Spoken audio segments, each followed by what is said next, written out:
Welcome to 2 Minutes of Torah and Shabbat Shalom. 2 Minutes of Torah, of course, on Fridays doubles as thought for Shabbat. So glad you are with us on this day. You may have heard me say over the years that Judaism is a religion of deed much more than it is of creed. That is, what we do is much more important than what we believe. But I don't want anyone to get the impression that belief in Judaism isn't important, that faith isn't central to who we are and what we do. In fact, the word Amen, a very famous word, is Hebrew. And it comes from the word emunah, which means faith. So when somebody says Amen after a prayer, it's an affirmation of what that person said. It's why you never say Amen to your own prayers. Somebody says a blessing, you say Amen. I affirm what that person said. But of course, it's much deeper than that. It's much, much deeper than that to have faith. Faith essentially means believing in something for which you have no proof. And as Jewish people, we like proof. We like to have something that we can hold on to, something that makes sense to us, something that we can see and touch. But that doesn't mean that believing in something for which we have no proof doesn't have a very important place in our faith. Even the word faith, in that context, implies that believing in something beyond ourselves and bigger than ourselves, even though we can't see it or touch it, is an important part of our tradition. Hence, we call Judaism a faith. It's also an action. It's also a deed. But for our purposes, on this day, I'd like us to focus on the idea of faith. People often use the phrase, oh, it's a leap of faith. But really, when you think of it, it's a leap of reason. Saying what it is that I believe is beyond reason, and so I'm jumping over the reason. And there are some things a person just knows. Something a person just feels is true. Even though you may not be able to articulate it or draw it or touch it, it is not material in nature, it's just part of our core.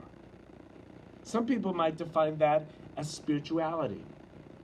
And whatever the name is, we must not underestimate how important it is as part of our Jewish life.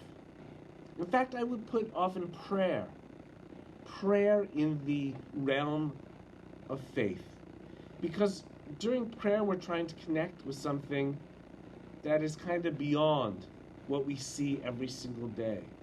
Shabbat is a time of faith, to focus on the emotional and the inner feelings, not just the everyday deeds or mitzvahs.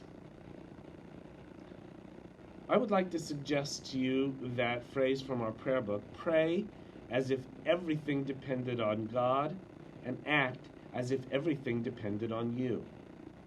That doesn't make the prayer or the faith irrelevant. What it says is that faith is an inspiration for us to go out into the world and do the deeds that our Judaism requires of us. And so for us, as liberal Jews in particular, we often focus just on the doing, just on the deed. I want us to continue to think about and to contemplate the creed part. What is it that I believe? What is it that I feel? Because those are the sparks. That is the fuel that will drive our energy to do good in the world. We can go out and do good in the world, and that's wonderful, and it is important. If it's driven by an inner faith, it makes it meaningful. It makes it powerful.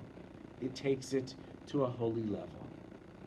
So on this Shabbat, on this weekend, as California starts to open up, and as we think about the year that was and the year to come, let us focus on continuing to do good.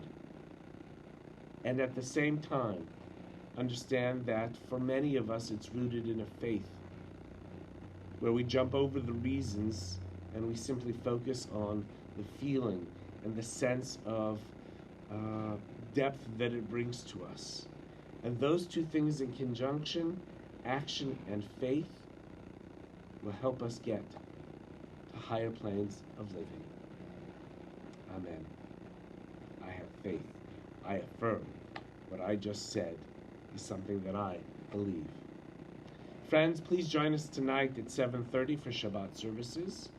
The rabbis will be live from the sanctuary, and starting next week, we will have in-person services. You'll get an email Tuesday afternoon, in which you can sign up with 50 people as our maximum for the month of April. I'm asking that you only sign up once during April, so give other people an opportunity to come as well. And then beginning May 1st, we'll be allowing 100 people at services.